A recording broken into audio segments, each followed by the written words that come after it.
Hey everybody, welcome back to the 5-Pin channel and welcome back to another 5-Pin video. Sky and I are here putting up another video.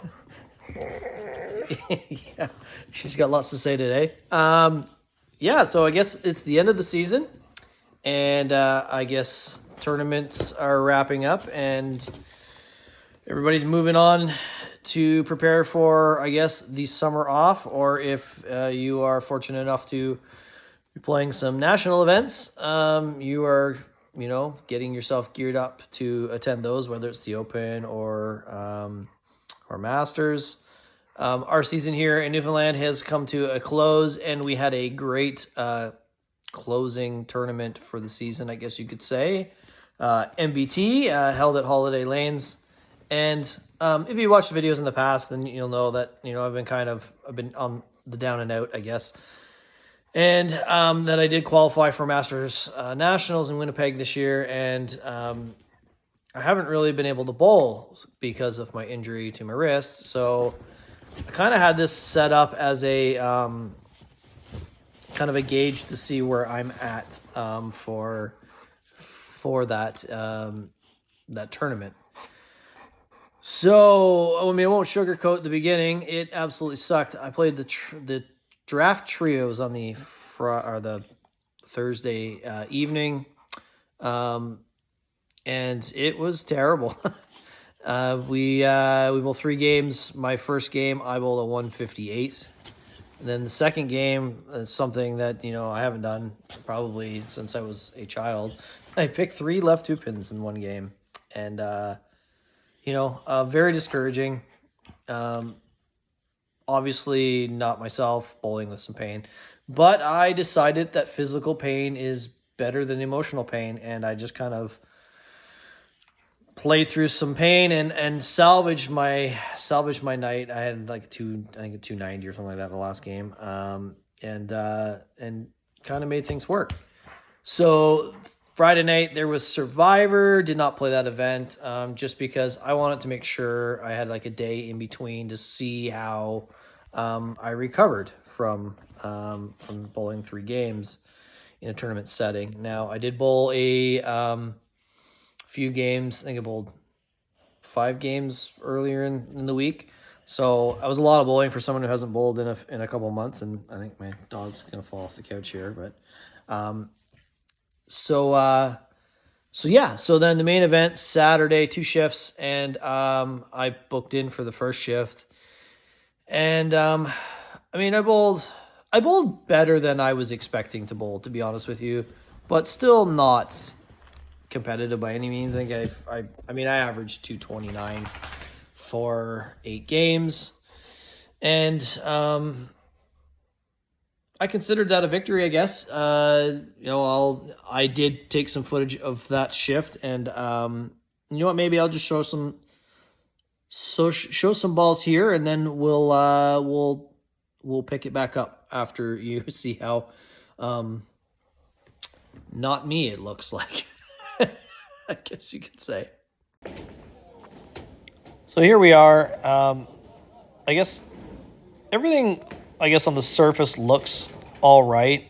I've got no accuracy whatsoever, and I guess kind of like just to put everything in perspective, there was like a moment every single ball where I just felt the pain, and I couldn't keep my hand behind the ball anymore, and I think it's just very evident watching. I did decide to show like kind of more of like a full approach. I usually cut my approach down a little bit for the videos. But in this case, like, I'm taking so long to get set and get ready to start my approach, just basically because I'm trying to put the ball in my hand so that my hand doesn't feel like it's popping out of place, which is obviously not a very good feeling, and no medical expert or anything like that, but it probably shouldn't feel like that. And I would say that was my biggest challenge. I think the difference between the second shift and the first shift was being able to manage that and manage the pain a little bit better, understanding that, hey, it's probably going to hurt right now or this moment when I let the ball go. Just be prepared for that. And, like I said, just manage that. Just be prepared for that sort of pain so that it didn't affect the way I delivered the ball. And I mean, like, as you can tell, like, I have nothing on the ball. As the day went on, I started throwing a little bit harder, but I usually throw with a lot more speed, a lot more rotation than that. I was very limited on how I could throw the ball, and it just wasn't able to really let the ball go. And this last frame that I'm showing here is just very indicative of how my first shift went. Punch the head pin through the hole, and this last ball is an absolute beauty right into the gutter. So bad. So there you have it. Like I said, average 229. Really wasn't planning on bowling another shift. And, we had quite a few people that were dealing with COVID complications. So the numbers were kind of a little bit down for entries. So, we had a lunch. It was myself, Jen, and Al Paquette, and Jessica Heavens came from Timmins. So Al bowled well enough to be fine for making the cut. So he only had to bowl the first shift. But we went for lunch, and I kind of milled about it and decided I was gonna give it another go. And more for the fact that I just wanted another entry. Really, to be honest with you, I just wanted to see if I can boost the numbers. Zero expectations. And I pleasantly surprised myself, despite obviously not being able to bowl like I would normally bowl. I was just severely limited to any speed or rotation, but I bowled well, and I actually qualified ninth, and I really did not see that going that way. And things were looking up, and we're going to talk about after this event, to wind this video up and kind of, lay things out. But we I bowled qualified. We bowled Sunday. They took the top 8 for a bye, and I ended up ninth. So that kind of sucked. I missed getting the bye by 3 pins, but Craig Ford took the 8th spot, so close friend. So I'm happy for that. I'm happy for him, and away we went. And also surprised myself bowling the playoffs, and I made it all the way. I won't get too much into detail, but I made it all the way to A-side finals, and I kind of just went with the idea that I was playing probably 50% health, but I had 100% killer instinct, and that really saved me, I think, in a lot of matches.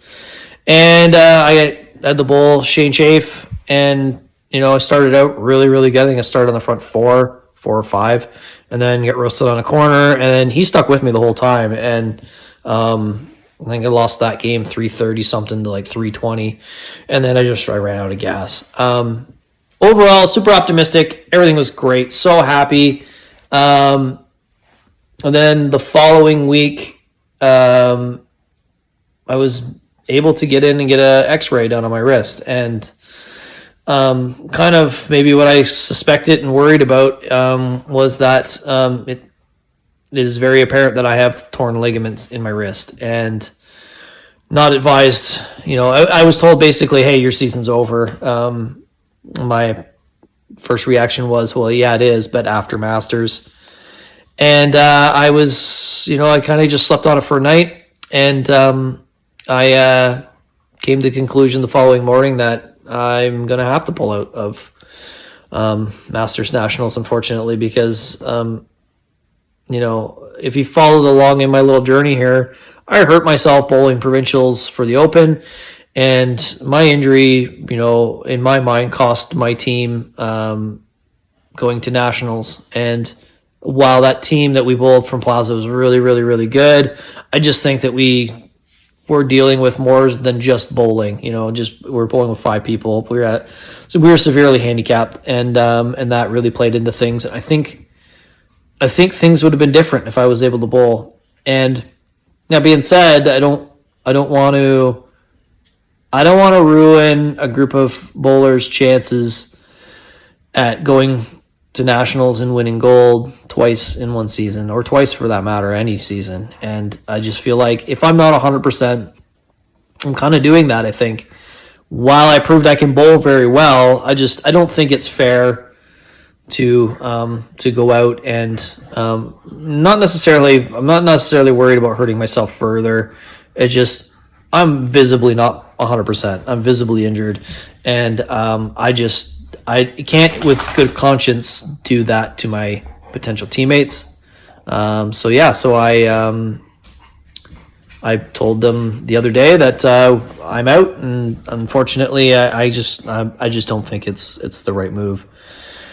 And that being said, I have a CT scan booked for tomorrow, and they'll see how much damage there is, or if it's a partial tear, or even if it's torn at all. It's just looking at X-rays. That's what they came to the conclusion of. It's pretty evident when two doctors look at the X-ray at different times and point to the exact same spot on the hand, and the exact same spot is the part that is swollen and really hurting. So I feel like that's pretty concrete evidence that there's some issues there. I guess maybe going into the future, like I don't know what kind of timeline I have or what the next step is for recovery. If it's something that's long term, maybe a side thing, maybe it'll be something worthwhile. I've already reached out and just asked, like, hey, what are the requirements for someone to bowl with the other hand, in terms of like teaching masters or something like that. And maybe that's a thing to do for myself for next season if this thing is taking a little longer than I'd like it to. So I don't know what my dog is doing, but life with Sky. So that's where we're at. I just want to, I don't want to beat a dead horse here, but I just want to thank everyone who has reached out to me, and there's been a lot of people that have reached out to me, sending their well wishes and hopes that I am not very bad off. And while it seems like we could definitely be in a better situation, the sun will rise again tomorrow, and if you've made it this far to this video, I really appreciate you taking the time and watching this whole thing, because, I really don't want it to be some sort of pity party. And, but I have maintained right from the beginning that I think it's important to or to document the good stuff that happens in my bowling career, but also the bad stuff. And, in terms of health-wise, this has definitely been a bad year. But all the same, I think it's just very necessary to kind of get it out there and talk about it. And I know there are a lot of other people out there that are dealing with injuries and health issues that are the same or much worse than mine, and I'm sure they understand where I'm coming from. And